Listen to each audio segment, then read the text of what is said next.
What's up, guys? I'm Stone in the Storm in here. I'm gonna have to apologize beforehand for my voice. I'm a bit sick right now, but I wanted to go ahead and get y'all a video.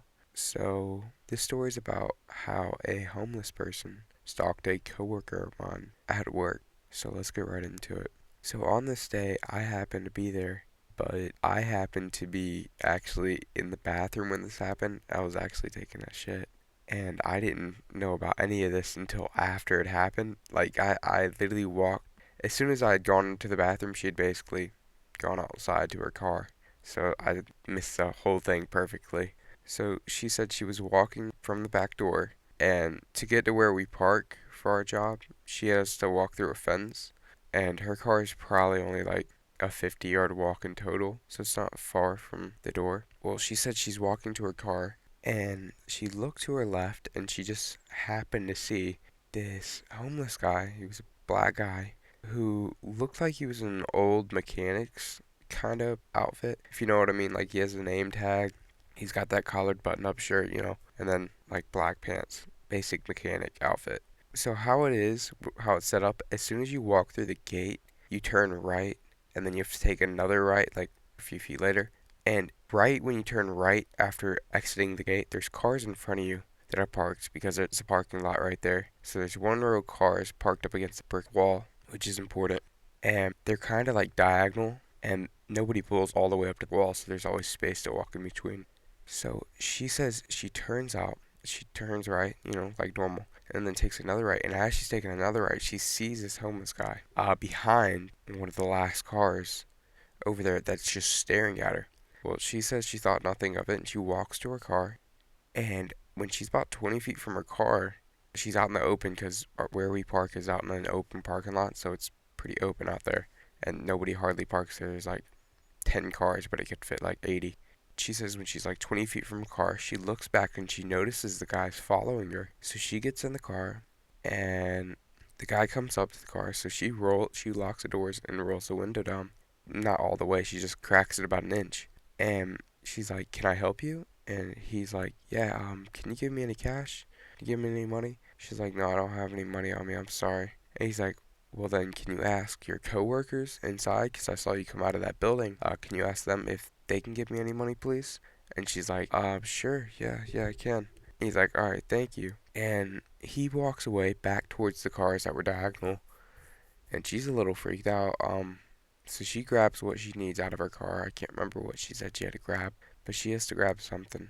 And as soon as like he's back over there and he's out of sight, she gets out of her car after rolling up the window and everything, locks it, and then starts walking back. And she says she noticed the same guy standing behind diagonal cars again, but he was at like the second to last one, and he was watching her again. But this time he didn't follow up behind her. So she walks, she gets to the gate, she turns left, and then she takes another left to enter the gate.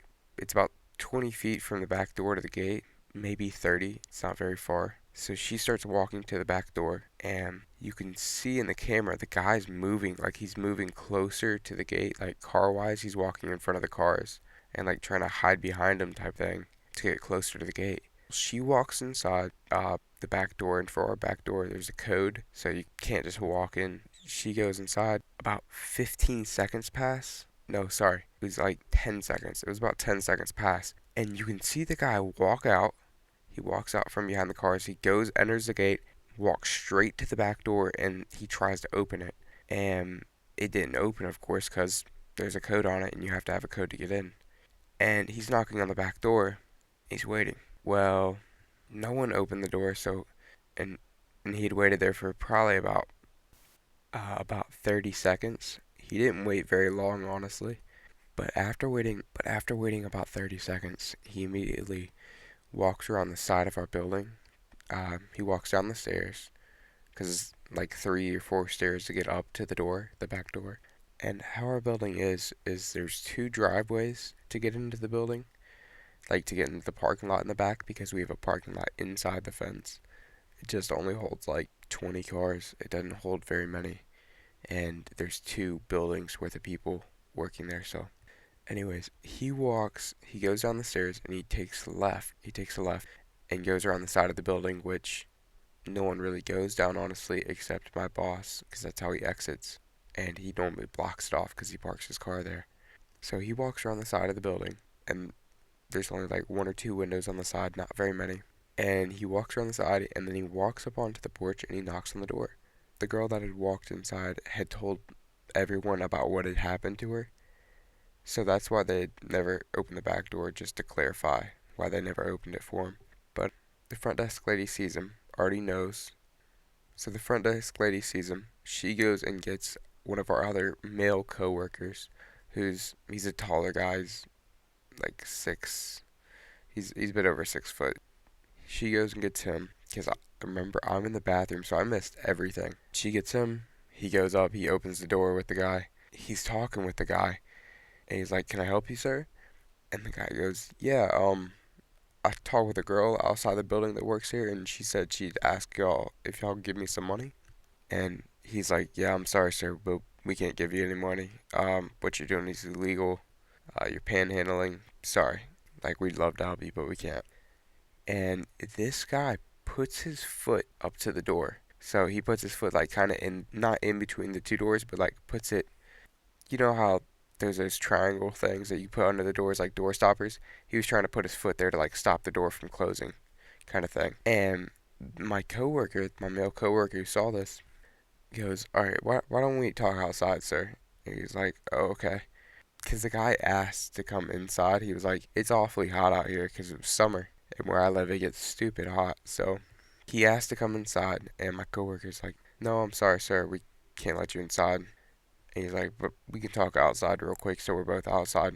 So he goes outside, closes the door behind him, and then he's talking with the guy. And the guy's, I can't remember all he said. He was talking about the girl, saying she was going to ask. And he was like, "Yeah, I've been having a rough. I gotta go see so and so. I gotta catch the train, or not the train. Gotta catch the bus. Yada yada yada." He's just spitting out the usual bull crap that they say to get somebody. They gotta go meet somebody. They gotta catch the bus.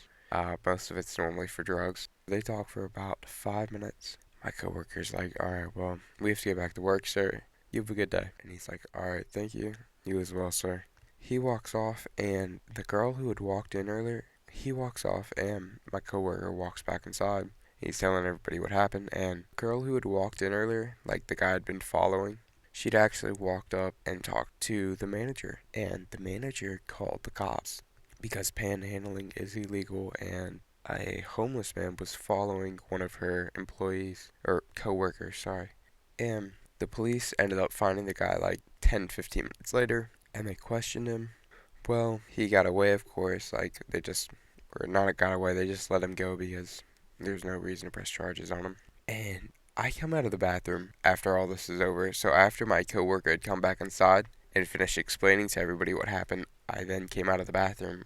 And I'm hella confused because my coworker is like freaking out, and everybody's like talking with each other, and I'm just like, "Oh, what the fuck?" Like, what did I miss? So I walk up to the front desk lady. I'm like, "Do you mind if I ask what happened?" And she's like, "Oh no, oh no, darling." And at the time we had cameras at our place of work, and one of them was in the back lot and one of them was in the front. So we actually captured him both times. They just don't have any sound is the only problem. So that's how we knew, like, followed her to the back door and stuff. Like that, and like that he was watching her. We watched the cameras. But she's like, "Yeah, I'll show you what happened." So we go to the back door, and then we go in, watch the camera footage. This all happened in like a 10-minute time frame.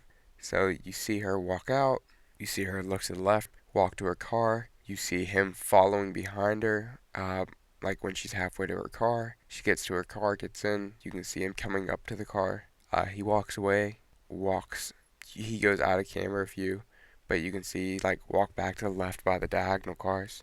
She walks back in, and as soon as she walks back in, you can see him back behind the cars in camera view again.